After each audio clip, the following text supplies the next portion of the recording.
I'm StoicDan. Today I'm in Lake Buena Vista, Florida, where I attended an international briefing on some world affairs.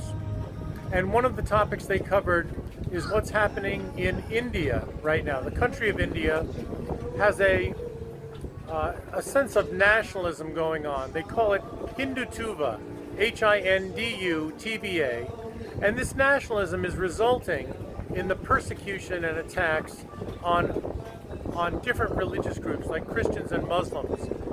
It's like, the effect is that some Hindu people, not all, but some of them are pushing back against these other religions. They don't want them to form meetings. They don't want to allow their discussions. They don't want to allow their religious practices.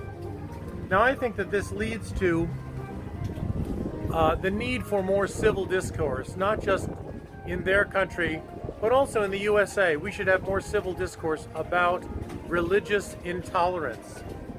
And we have to remember, going back through the history books, you might say, is that civility and civil discourse has two different levels to it.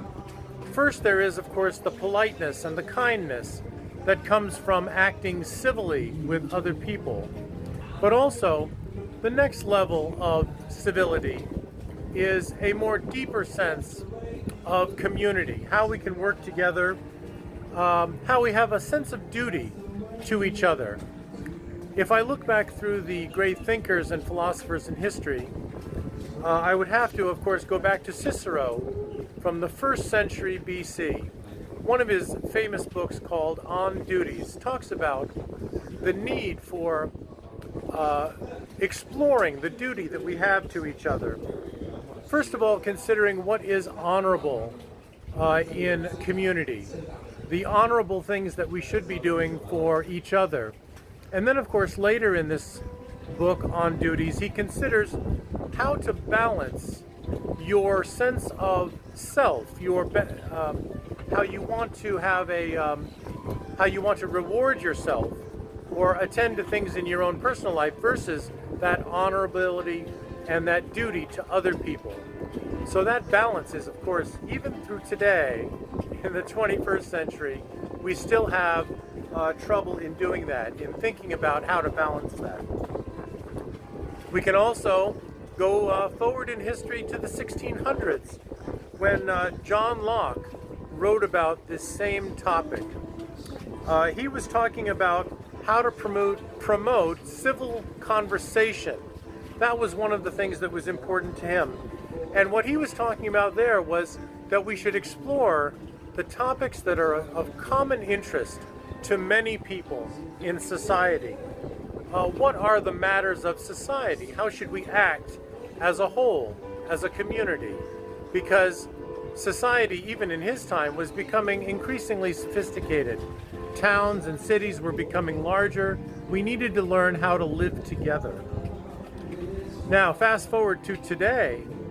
If you want to look at some of these common ground issues that affect everyone on the planet, you don't need to read a lot of articles on this topic from different authors. You could go to the United Nations site on goals for 2030. These goals for 2030 include such basic things as having clean water. Everyone deserves the right to have clean water. Another topic is education for all, including, in some third world countries, education for women who have never had this before. And finally, sustainable energy. I think that these topics of clean water, education, energy, we can truly say that these things are in common to us all, that we all have a concern about them. And that's something we can also reach through civil discourse. Finally, my favorite, Stoicism, has a great interest, I think, in the idea of civil discourse because it has two very interesting elements. Civil discourse, because it is civil and people don't become upset when talking to each other. Therefore, civil discourse has a kind of non-passionate attribute. Non-passionate, non-emotional, and therefore we get to stick to more rational thinking and reasoning. This, of course, is very natural for a practicing Stoic. Now, finally, I want to cover some other general areas for civil discourse, things that we all should have a reason, or we should all understand that there's a reason for practicing civil discourse, and that is we are simply listening to others, gaining other perspectives, and seeking the truth. Those are things we often don't make enough time for. So I hope you like this topic on civil discourse. If you have other ideas of how to promote civil discourse, please add it in the comments.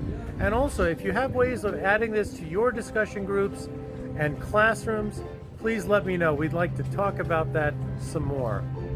Thanks for watching. Subscribe to this channel to hear about new videos. Follow us on social media for more info. Visit StoicDan.com.